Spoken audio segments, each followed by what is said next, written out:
I've been practicing the bloom technique for the last couple of days. Really not the easiest technique to get your head around. The paint consistencies are, in my opinion, a little bit tricky. Some people find this easy to do, others, like myself, not so much. So we'll see where we get with this today. If this works out okay, what I'll do is I'll pop all the paints used in the order they were used and how I mix them into the description. But again, it's worth bearing in mind that you will need to check the consistencies yourself. And the important thing is to make sure that all the colors you use, so the ones I'm laying down now, they need to be of the same consistency, if that makes sense. Yeah, so the so-called pillow, which is the black paint here, that's the thickest one of all of the ones I'm using today, and that's how it should always be with a bloom pour. Then come the colors, which I'm laying down now, and all of them have to be the same consistency for all of them to show, because if one's thicker than the other and so on, they'll sink and you'll lose the colors. Okay, so I'm just laying down some Amsterdam Paints. I have some paints, these ones that I'm laying down now, that I've mixed from this little piggy, I love that name, this little piggy dry pigments. It's a lot of fun mixing your own paints. Wow, I never thought I'd enjoy it quite so much. So there's 3 of these.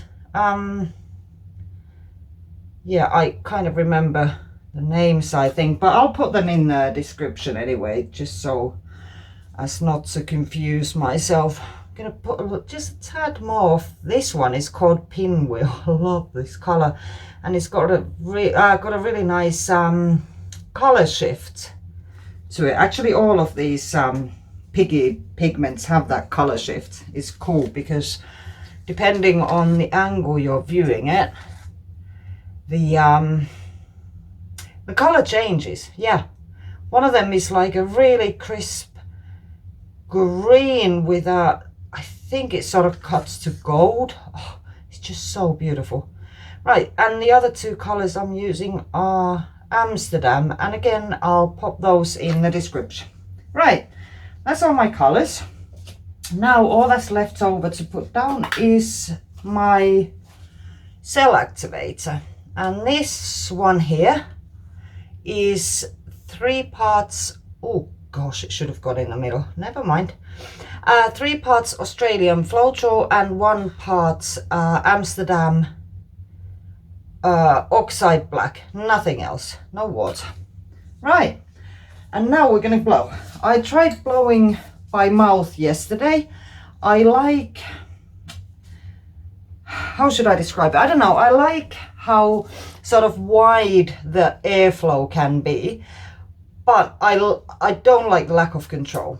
Okay, a straw is not ideal because you may get the added ingredient because of condensation in the straw.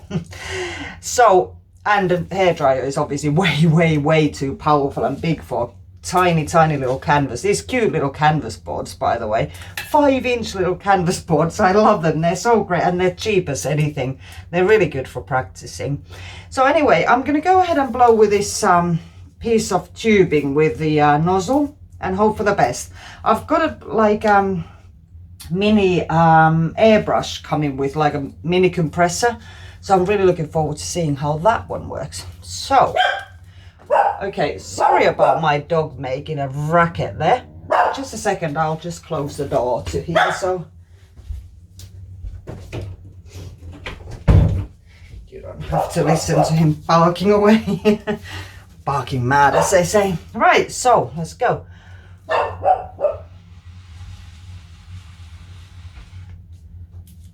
Oh yay.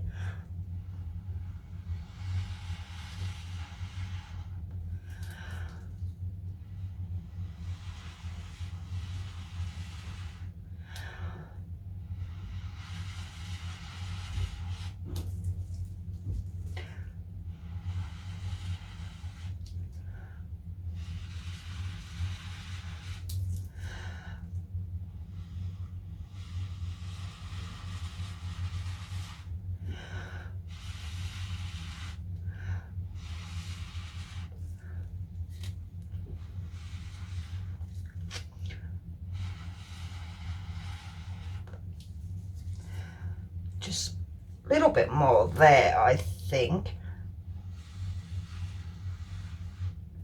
I'm getting that nice green popping through there.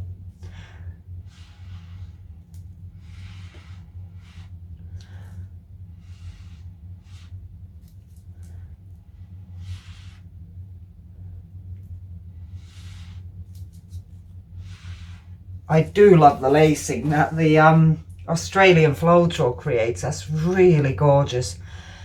Right, it's not perfect in my opinion, but I think I'm just gonna give it a spin now, because I don't want to overdo it. I'm still learning this technique and I just need to figure out when to stop.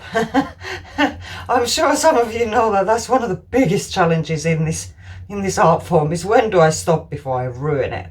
Actually, that's true for many other art forms. I think I used to do a lot of drawing and yeah, and painting and whatnot. Yeah, and sometimes it's the whole challenge is knowing when to stop, so as not to overdo it. Isn't that so true in life in general? Okay, bit too philosophical. Get back to painting. Right, there we go. I should have enough paint now to allow it to move nicely when I spin the thing. So I think I'm ready to spin. Let's go. Okay, that's not entirely centered. I could see that being a flight risk. There we go. Oh, they're spreading really nicely. I really want to just blow a tiny bit more, just there.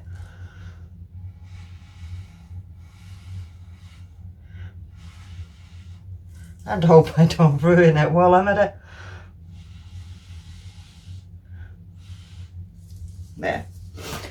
Ready to just leave it alone now. And just give it a few spins back and forth. I like how those cells or the webbing is sort of spreading just there. That's really pretty. Oh, I can't believe how lovely the effects are that you can get with this technique.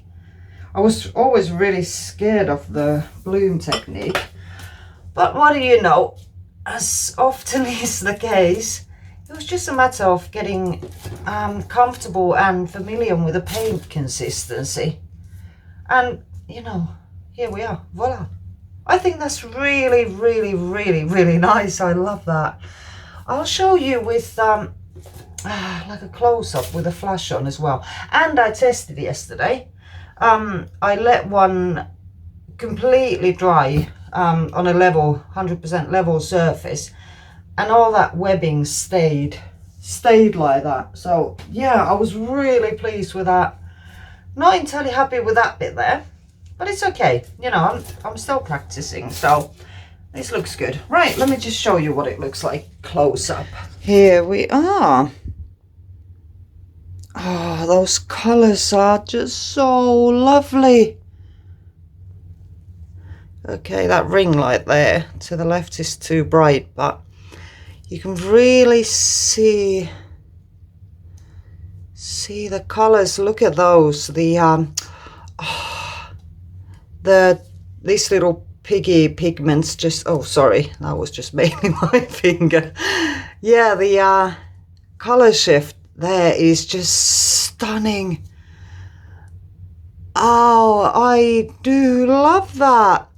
I'm really pleased. Oh, I can't wait to play more with this bloom technique and see how it transfers to, or translates to, bigger canvas as well.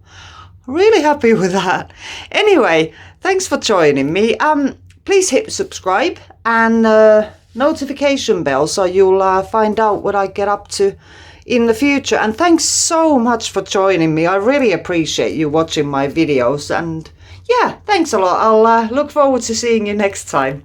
Bye.